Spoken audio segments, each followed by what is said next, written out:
respected teachers and my dear students. Good morning. तो आज बाबा साहब अम्बेडकर की जयंती है और ऑलरेडी बच्चों ने बहुत सारी जानकारी उनके बारे में दे दी है। जो मैंने तैयारी की थी मेरे से पहले ही लोगों ने बता दिया है, तो मेरे पास ज़्यादा चीज़ें नहीं हैं अभी बताने के लिए, लेकिन जो मैं चीज़ें बताऊँगा वो आपके लिए भी प्रेरणा स्रोत होंगी और शायद आप नहीं जानते होंगे। ठीक है,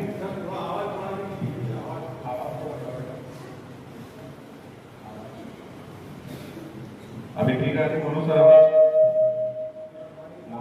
आ रही है क्लियर? ठीक है, ओके।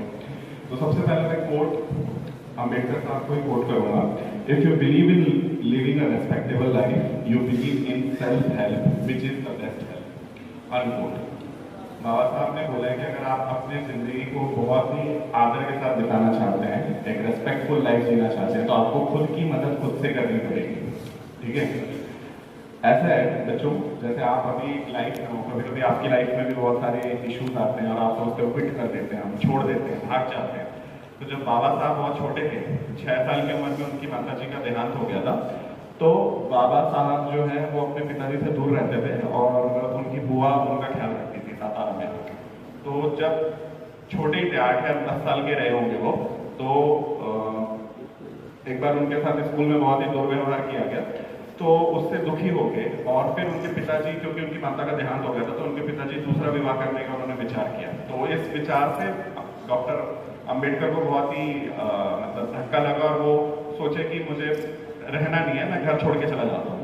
तो घर छोड़ के जाने के लिए उनको रेलवे की टिकट चाहिए थी, लेकिन रेलवे की टिकट के लिए पैसे चाहिए होते हैं। तो उन्होंने सोचा कि जो उनकी बुआ है रात में सोएंगी और वो बुआ के पर्स में से पैसे निकाल के भाग जाएंगे बॉम्बे। ठीक है, पढ़ाई लिखाई छोड़ के उनको उठा के मैं सातारा से मुंबई भाग जाऊंगा, मुंबई में मिल में काम करूंगा। तो 3 रात उन्होंने कोशिश की बुआ के पर्स में से पैसे निकाल के भागने की, लेकिन जैसा कि विधि को जो लिखा था वही होना था। 3 रात तक वो निकाल नहीं पाए पैसा।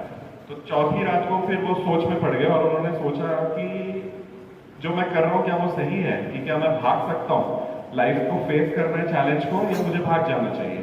तो उन्होंने खुद से ही खुद को कहा कि भाई मैं भागूंगा नहीं, मैं पढ़ाई करूंगा, हार्डवर्क करूंगा और अपने आप को इस योग्य बनाऊंगा, इतना काबिल बनाऊंगा कि मुझे संघर्ष नहीं करना पड़ेगा, बल्कि लोग मेरे सामने झुकेंगे। ठीक है, तो आपकी लाइफ में भी ऐसे कई बार मौके आते होंगे जब आप सोचते हो कि क्विट कर देना है, लेकिन बाबा साहब की लाइफ की जीवनी से उन्होंने खुद इस बात को लिखा हुआ है, इस जीवनी के इस बात से आपको भी प्रेरणा मिलनी चाहिए कि लाइफ में क्विट नहीं करना है, हार्डवर्क करना है, पढ़ाई करनी है और अपने आप को इतना सक्षम बनाना है कि दुनिया में आपका नाम का डंका बजे। ठीक है, चलिए, तो मैं 2-3 चीजें उनके बारे में बताना और चाहूंगा कि अम्बेडकर साहब विपुल प्रतिभा के छात्र थे। उन्होंने कोलंबिया विश्वविद्यालय और लंदन स्कूल ऑफ इकोनॉमिक्स, दोनों ही विश्वविद्यालयों से अर्थशास्त्र में डॉक्टरेट की उपाधियां, PhD थे। ठीक है, और ना सिर्फ अर्थशास्त्र, इसके अलावा विधि मतलब लॉ, राजनीति विज्ञान, पॉलिटिकल साइंस, इसमें भी उन्होंने रिसर्च काम किया था। इससे भी जो बड़ी बात है वो ये है कि उनको पढ़ने का बहुत शौक था और लिखने में भी उनकी बहुत रुचि थी। उन्होंने अपने खुद के घर में एक ग्रंथालय, एक लाइब्रेरी बनाई थी जिसमें 50,000 किताबें थी। कितनी किताबें थी? 50,000 किताबें। आप तो 50 किताबें पढ़ने के लिए सोच के ही आपको जो है बुखार आना स्टार्ट हो जाता है। उनके घर में लाइब्रेरी में कितनी किताबें थी? 50,000। इसके अलावा उन्होंने बहुत सारी किताबों को लिखा भी था और उनको 11 भाषाओं का ज्ञान था। कितनी भाषाओं का ज्ञान था बच्चों? जिसमें देशी भाषाएं भी थे, मराठी, हिंदी, कन्नड़, बांग्ला, और विदेशी भाषाएं भी थी जिसमें जर्मन, फ्रेंच, इंग्लिश, ये सारी भाषाओं का भी उन्हें बहुत ज्ञान था। तो मैं ज़्यादा नहीं बताता, आपको सिर्फ ये बात बताऊंगा कि अम्बेडकर जी ने कहा था कि उनका जीवन में 3 गुरु और 3 उपास्य से ही वो सफलता को प्राप्त किए। कृपया ध्यान से सुनेंगे, उनके 3 गुरु थे जिनसे उन्होंने प्रेरणा ली और 3 चीज़ों को उन्होंने जीवन में मूल मंत्र लेकर चले, जिसकी वजह से वो इतने सफल बने। तो उनके जो 3 गुरु थे, सबसे पहले उन्होंने तथागत गौतम बुद्ध को अपना गुरु माना था, दूसरा उन्होंने संत कबीर को अपना गुरु माना था और तीसरे थे उनके गुरु जो महात्मा ज्योतिराव फुले थे। और उनके जो 3 उपास्य थे, जो 3 उन्होंने प्रैक्टिस की पूरी लाइफ में, जिसकी वजह से वो सफल हुए थे, वो था ज्ञान, स्वाभिमान और शील। ज्ञान मतलब तो आपको पता ही है, स्वाभिमान भी आपको पता ही है। शील का क्या मतलब होता है? कौन बता सकता है मुझे? किसी को पता है शील का मतलब क्या होता है? बताइए।